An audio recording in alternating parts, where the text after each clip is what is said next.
ভুল বোঝাবুঝি দূর করতে লন্ডনে দেখা করতে প্রধান উপদেষ্টা ডক্টর মোহাম্মদ ইউনূসকে চিঠি দিয়েছেন যুক্তরাজ্যের এমপি টিউলিপ সিদ্দিক। তবে এখনও সরকার আনুষ্ঠানিকভাবে চিঠি পায়নি বলে চ্যানেল 24-কে নিশ্চিত করেছেন প্রধান উপদেষ্টার প্রেস সচিব শফিকুল আলম।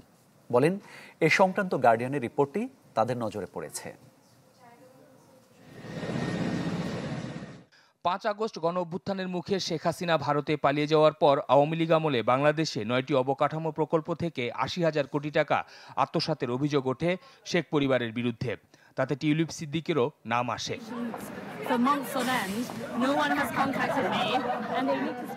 সমালোচনার মুখে চলতি বছর জানুয়ারিতে যুক্তরাজ্যের সিটি মিনিস্টার পদ থেকে সরে যান শেখ হাসিনার ভাগ্নি টিউলিপ সিদ্দিক। ওই ঘটনার পর টিউলিপ সিদ্দিকের বিরুদ্ধে অন্যান্য দুর্নীতিরও প্রমাণ পায় দুদক।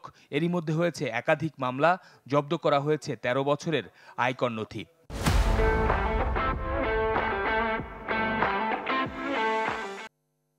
এমন বাস্তবতায় ৯ আগস্ট রাষ্ট্রীয় সফরে লন্ডন যাচ্ছেন প্রধান উপদেষ্টা ডক্টর মোহাম্মদ ইউনূস। বিখ্যাত ব্রিটিশ গণমাধ্যম গার্ডিয়ান বলছে, এই সময় ডক্টর ইউনূসের সাক্ষাৎ চেয়ে চিঠি দিয়েছেন টিউলিপ সিদ্দিক, যেখানে বলা হয়েছে দুর্নীতির অভিযোগের বিষয়ে ভুল বোঝাবুঝির অবসান করতে চান। ওই চিঠির কপি এসেছে চ্যানেল 24-এর হাতে, যেখানে দেখা যাচ্ছে ৪ জুন ডক্টর ইউনূসের উদ্দেশ্যে চিঠিটি পাঠান টিউলিপ সিদ্দিক, যেখানে তিনি ডক্টর মোহাম্মদ ইউনূসকে প্রধান উপদেষ্টা হিসেবে সম্বোধন করেননি।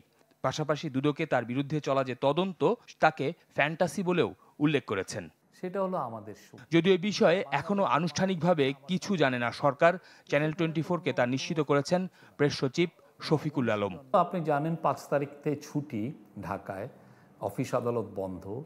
আমরা সবাই ঈদুল আজহা উদযাপন করছি, দেশ ফেস্টিভ মুডে আছে। তো যেই চিঠির কথা আসছে, আমি গার্ডিয়ানের রিপোর্টটা দেখলাম, আমাদের এখানে এই ধরনের কোনো চিঠি আসেনি, আমরা পাইনি। এটার সম্পর্কে আমরা ওয়াকিবহাল না। শফিকুল ইসলাম সবুজ, চ্যানেল 24, ঢাকা।